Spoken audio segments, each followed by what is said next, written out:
Bonjour à tous et merci Nicolas pour l'accueil et puis l'invitation aussi à ces journées thématiques. Donc voilà, j'ai présenté donc les activités de reconstruction marégraphique en France. C'est un travail que je reprends, qui a été initié par des collègues il y a une quinzaine d'années, et donc j'associe aussi des collègues qui ont travaillé qui travaillent encore sur ces sujets, donc Inge van den Belde, Alexa Latapi et Nicolas ici présents. Bon, là, je reprends quelque chose que Nicolas nous a déjà dit. En fait, pourquoi on mesure le niveau de la mer ? Il y a différentes applications. Donc, on mesure le niveau de la mer pour la prédiction de marée, pour l'étude de la marée et l'évolution de la marée dans le temps, pour la sécurité de la navigation, pour des questions d'hydrographie, la contribution à la vigilance vague-submersion, comme ça a été déjà présenté à l'instant aussi par Xavier Kergadalan, l'étude des niveaux extrêmes, l'évolution du niveau de la mer, dont on va forcément... on a déjà beaucoup parlé et on en parlera un petit peu aussi dans ce slide. La calibration aussi des altimètres radars, la calibration et le calage des modèles hydrodynamiques, et c'est également utilisé font partie donc des réseaux d'alerte au tsunami. Alors nous, on va s'intéresser dans le cadre de la reconstruction marégraphique en fait à 3 points spécifiques, donc l'étude de la marée et de l'évolution de la marée en fait dans le temps, l'étude des niveaux extrêmes et les études d'évolution du niveau de la mer, qui nécessite de disposer des longues séries pour des analyses fiables. Alors, contrairement à l'altimétrie spatiale, je sais maintenant, on va bientôt pouvoir dire qu'on a pas loin d'une quarantaine d'années de données à disposition. Pour la marégraphie, on peut remonter encore beaucoup plus loin que ça. Et du coup, ça permet de faire des analyses vraiment sur le très long terme à échelle séculaire. Donc, dans un premier temps, je vais présenter les études sur le long terme pour caractériser la marée et son évolution.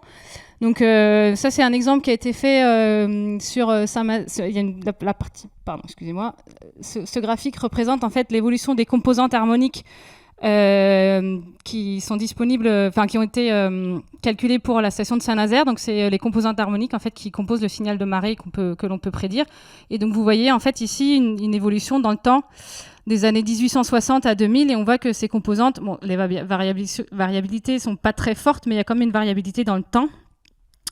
Et on peut également analyser en fait l'amplitude de la marée, donc le marnage en fonction du temps. Et ça, c'est une étude qui a été faite pour la série reconstruite à Saint-Malo-Saint-Servant. Donc en fait, on peut voir que sur le marnage moyen, par exemple, on perd pas loin d'un millimètre par an moins d'un millimètre par an, pardon, sur la période 1850 à 2022. L'évolution du niveau de la mer, comme je vous le disais déjà tout à l'heure, donc la variabilité des niveaux annuels sont sous influence des effets atmosphériques à grande échelle, donc NOAA, El Niño, etc. Et pour faire des évolutions fiables à long terme, en fait, Douglas propose en fait d'utiliser un minimum de 60 ans de données. Et en fait, comme le montre le graphique ici sur la droite, vous avez en fait les incertitudes. Donc vous avez les niveaux moyens annuels en points noirs, et les tendances linéaires et la tendance linéaire en fonction de la durée observée. Et en fait, vous voyez que les incertitudes, en fait, elles diminuent plus la série est longue, en fait, pour calculer les tendances d'évolution du niveau de la mer. Troisième point, donc l'étude des niveaux extrêmes. Donc ça, c'est un exemple, encore une fois, tiré d'une étude faite à Saint-Malo-Saint-Servant. En fait, ça, c'est juste un petit exemple pour le calcul de la surcote de pleine mer, donc SPM, donc la différence entre le niveau maximum observé et le niveau maximum prédit. Calcul de la surcote de pleine mer centenale, donc une période de retour de 100 ans. Et en fait, ce que j'ai appelé la série DataShom, pardon, excusez-moi, je suis perdue. Non, c'est ici. En fait, ça, c'était la série qu'on avait avant la reconstruction marégraphique de la série Saint-Malo-Saint-Servant. Donc, on avait 148 observations à notre disposition pour calculer, sur les périodes de 1990 à aujourd'hui, pour faire un calcul en fait de niveau centenal. Et après la reconstruction, donc on a pu rajouter quand même pas loin, presque une centaine d'années d'observations. En fait, on a 413 observations. Et donc on a pu faire des calculs donc de périodes de surcote de pleine mer centenale et millénale. Et la curiosité de Saint-Malo, en fait, c'était de voir que, contrairement à ce qu'on attendait, en rajoutant de la donnée à nos séries, en fait, on réduit les niveaux centenaux et millénaux, alors qu'on s'attendait plutôt à avoir une augmentation du niveau centenal. Et par contre, on réduit aussi fortement les incertitudes associées à ces niveaux, à ces périodes de retour. On a de la chance, en fait, quand on regarde les mesures du niveau de la mer en France, en fait, qu'on a les premières mesures, alors systématiques, en fait, c'est juste, on appelle ça systématique parce qu'elles ont été faites sur plusieurs jours d'affilée, qui ont été faites à la fin du XVIIe siècle à Brest. Et plus d'un siècle plus tard, l'ingénieur hydrographe Chazalon était initiateur du premier réseau marégraphique en France. Et donc ce premier réseau, vous le voyez sur l'image de gauche, ici, qui compte à peu près une douzaine de stations marégraphiques réparties sur tout le littoral français. Contrairement à aujourd'hui, donc ça c'est un graphique aussi légèrement modifié, mais que Nicolas a déjà présenté tout à l'heure, donc on possède aujourd'hui à peu près une cinquantaine de marégraphes qui appartiennent au réseau Rhonim opéré donc par le CHOM, donc ça c'est le réseau métropolitain en 2024. Et donc le CHOM dispose donc d'un patrimoine historique très important dans ses archives. Sauf que à l'époque, au milieu du 19e, on n'avait pas encore d'ordinateur, on n'avait pas encore tout ça. Et donc, en fait, on a énormément de données au sein du CHOM et dans différents centres d'archives qui sont encore stockées sous format de papier et qui ne sont pas encore exploitées. Et donc, il faut essayer de valoriser en fait, toutes ces données pour arriver à des séries longues.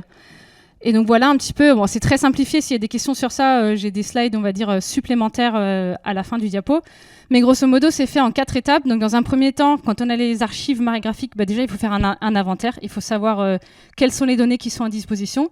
Donc, au sein du CHOM, on a énormément de données qui sont stockées chez nous à Brest. Mais il y a également des données qui peuvent être dans les archives départementales, dans les grands ports maritimes, dans les collectivités, etc. Et en fait, on va s'intéresser à plusieurs types de données, donc des registres de marée ou alors des marégrammes. Et ensuite, on va avoir besoin de données, nous on appelait ça métadonnées, mais c'est plutôt des données complémentaires qui vont nous expliquer quelle était l'évolution de l'observatoire dans le temps, quel était l'instrument utilisé, quelles sont les références verticales, quelles sont les références temporelles. Donc il y a tout un tas de... déjà, il faut trouver la donnée en elle-même, mais il faut aussi trouver des données qui concernent l'observatoire et son évolution dans le temps.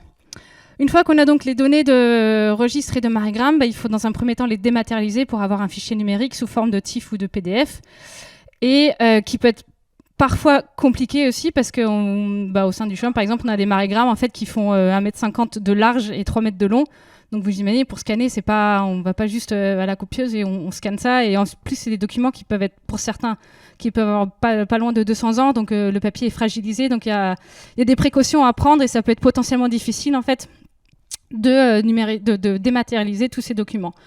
Une fois qu'on a des documents donc sous format numérique, il faut extraire la hauteur d'eau.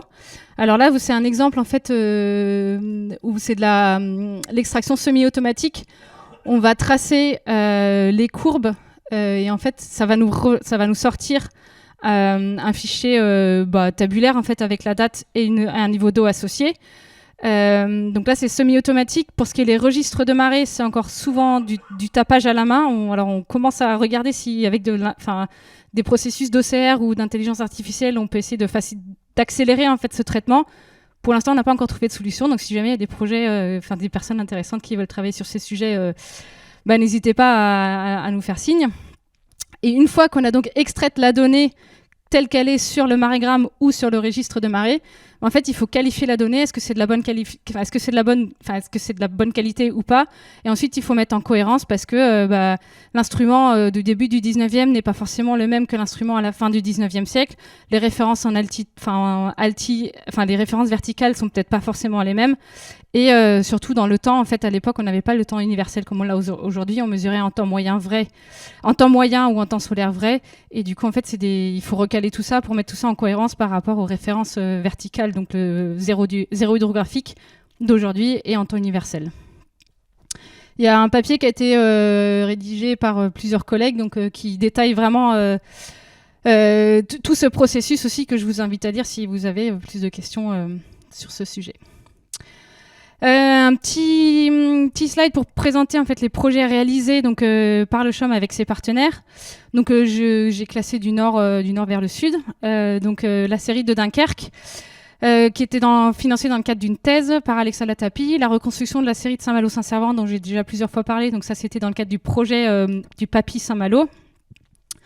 La thèse de Nicolas Pouvreau, ici présent, qui était un des premiers à avoir travaillé sur ces sujets en France et qui, en plus de la reconstruction de la série de Brest, a fait un énorme inventaire de données disponibles partout dans les centres d'archives en France. Le projet de Saint-Nazaire qui a été réalisé, qui a été financé par la région Pays de la Loire et par le port de Saint-Nazaire.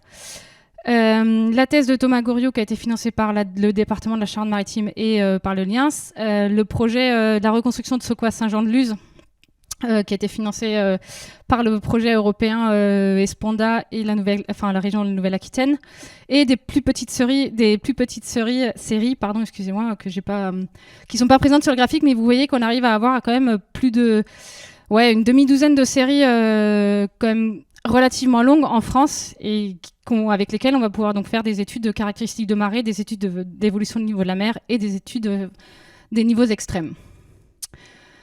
Pour les skiers, les projets en cours, donc ça c'était ce que vous avez vu précédemment, donc ça c'est déjà un très, très gros travail qui est fait. Là actuellement on a 3 projets en cours, donc un projet qui court sur 4 ans qui a démarré l'année dernière, donc sur la reconstruction des séries de l'estuaire de la Gironde. Donc ça c'est un projet qui est financé par la DGPR, donc la Direction Générale de la Prévention des Risques, Sonel et le port de Bordeaux. Et en fait là on va avoir 3 séries qui vont être reconstruites sur l'estuaire de la Gironde pour aussi comprendre l'évolution de la marée dans l'estuaire, parce que comme on le disait déjà hier, les estuaires c'est un peu des zones où le fluvial veut pas trop y aller, le maritime veut pas y aller non plus, et du coup l'idée c'est justement en fait de là proposer des séries en fait plus longues pour comprendre aussi l'évolution de la marée dans l'estuaire de la Gironde. Donc les 3 stations retenues sont Pointe-de-Grave, Pauillac et Bordeaux, et pour toutes les 3 stations on a à peu près 90 ans de données à rajouter à la série. Une petite timeline du projet, donc il a démarré en 2023 pour les 4 séries, on espère avoir un résultat fin 2026, début 2027. Et peut-être que dans 4 ou 5 ans, je pourrai présenter des études sur ces 3 séries.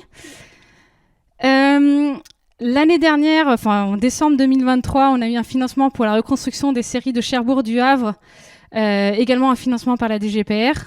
Donc, juste pour vous donner un exemple, le volume de données à traiter aussi. Donc, par exemple, à Cherbourg, on a 1700 marégrammes et registres à traiter. Ça fait presque 100 ans d'inédit. Et au Havre, on est à peu près à la même volumétrie. Donc, les projets ont commencé la semaine dernière et il y a 10 jours. Donc, c'est pour ça qu'il n'y a pas encore énormément de choses qui ont été faites. Mais voilà, juste un petit exemple aussi. On espère pouvoir trouver de la donnée marégraphique donc pour cette tempête qui a été illustrée au milieu du 19e siècle. En plus, donc sur le projet dont je vous parle, en plus de la reconstruction des séries de Cherbourg du Havre, on a également un financement pour la dématérialisation des archives marégraphiques. C'est-à-dire qu'au CHUM, on a plus de 70 000 documents actuellement inventoriés. Il faut finaliser l'inventaire. Et actuellement, sur ces documents, en fait, on a 70% qui ont déjà été dématérialisés. Il reste encore 30%, donc soit 30 000 pages feuilles à dématérialiser sous forme de rouleaux, sous forme de petits à moyens ouvrages ou sous forme de grands formats. Et donc ça sera fait à partir de 2026, sur les années 2026, 2027, 2028. Et juste pour vous montrer un petit exemple des gros rouleaux, alors on ne se rend pas forcément compte de la taille, mais ils font 1 mètre de largeur par exemple, donc à manier avec précaution. Et un rapide bilan. Donc, comme je vous le disais, vous avez pu voir aussi que le CHUM dispose d'un patrimoine marégraphique historique important qui est souvent méconnu. Il y a plus d'une dizaine de reconstructions qui ont déjà été réalisées dans le cadre de différents projets. Il y a des extensions importantes pour des séries longues, donc ça, comme je vous le disais, pour faire des études de caractéristiques sur la marée, l'évolution de la variabilité climatique et d'améliorer l'estimation des périodes de retour. Il y a 3 projets en cours de reconstruction, un focus sur l'estuaire de la Gironde et la déformation de la marée donc, au sein de cet estuaire. Et du coup, si on parle d'estuaire, on peut aussi prendre en compte la reconstruction du Havre, qui est donc l'estuaire de la Seine, où on va s'intéresser également à la tenue du plein de la marée haute au Havre. Petit slide récapitulatif. Si on reprend notre réseau marégraphique du milieu du 19e, en 2026, il restera entre guillemets plus que 2 stations à reconstruire pour restaurer la totalité des données du réseau marégraphique du 19e siècle, donc Rochefort et Toulon. Après, à savoir, Rochefort, c'est très compliqué comme site parce que c'est du coup sur la Charente qui a énormément de méandres, donc ça sera un beau challenge aussi. Et petite ouverture, alors je vous ai pas présenté, mais vous voyez sur la carte ici, en fait, la localisation des données disponibles également partout en France, en France et partout dans le monde. Donc il y a un énorme potentiel également dans les territoires ultramarins. Actuellement, il y a une thèse en cours au LIANS par Mathieu Hyes qui va travailler sur l'étude de la vulnérabilité et de l'adaptation au risque cyclonique à Madagascar. Donc on va voir si on arrive à valoriser en fait les séries marégraphiques de Madagascar. Je sais que dans le cadre Futurisque, on va essayer de voir si on peut aussi intégrer des études ou des reconstructions marégraphiques. Mais voilà, il y a un énorme potentiel. Après, il faut savoir que c'est très chronophage, ça prend beaucoup de temps. Mais par contre, les résultats apportent énormément de nouvelles choses. Donc merci de votre attention. Et si je vous invite à consulter les 2 sites, et surtout ce site-là où vous allez voir vous avez un extrait ici, en fait, où pour chaque site qu'on a à disposition dans notre inventaire, vous allez pouvoir voir un chronogramme de ce qui existe et de ce qui est inventorié et de ce qui est déjà numérisé et digitalisé. Merci de votre attention. Merci Nathalie.